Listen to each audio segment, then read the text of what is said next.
Okay, on the day of the exam itself, once you're on the steering and you're about to go, the driving examiner is going to try to see if you're tensed or not.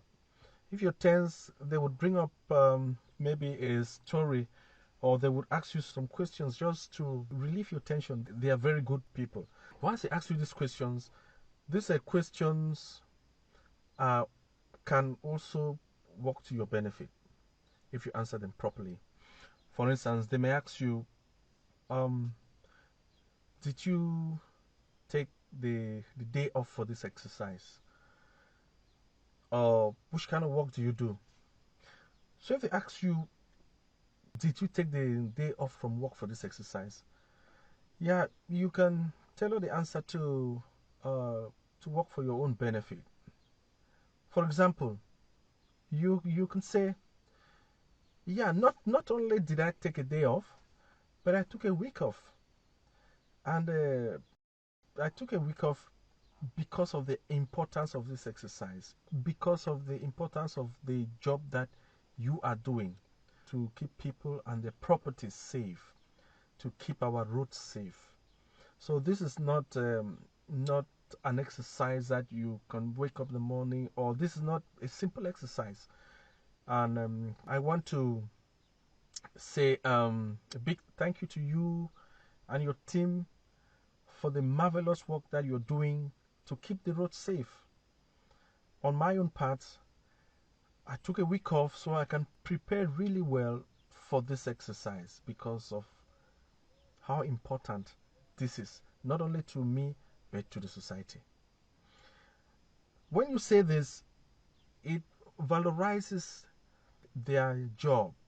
But if you start telling him things like, oh, this is the fourth time that I'm doing it, this is the third time that I'm doing it, I really have to pass because I have to take my family to church, I have to go to work in my car, I have to use it to go to work, so I really need to pass this test because it's so important to me to pass this test. Now, that second response is the one that many people would give. But I'll tell you that is the wrong response because that is straight emotional blackmail to the examiner. He would know exactly that you are desperate to pass the test. And that in itself means that you will not be safe on the road if you actually pass the test. Because that desperation alone is negative in the sight of the examiner. So never you tell the examiner the number of times you've done your test and failed. Just valorize their job, valorize the importance of the exercise, and then you move on. So when you start telling the examiner how their job is important, as I said, it's about the society, it's not about you. But if you tell them how you have to pass that driving test, it becomes about you. It turns around you. It becomes very egoistic. It becomes like you will do everything to pass the test. You know, and on the steering wheel, when you're desperate, you don't think straight. You're desperate to pass, you're anxious, all the adrenaline flows, and all he sees is unsafe driving, you know.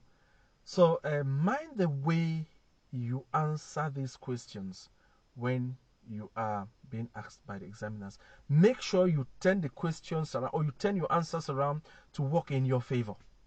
Make him to know that you are doing it for the benefit of the society, for the benefit of people and their properties and yourself and every other person.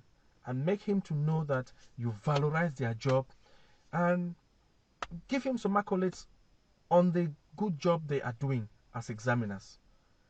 And then that will tell him that you have a sound mind and you are reasonable. Okay, I hope you enjoy this.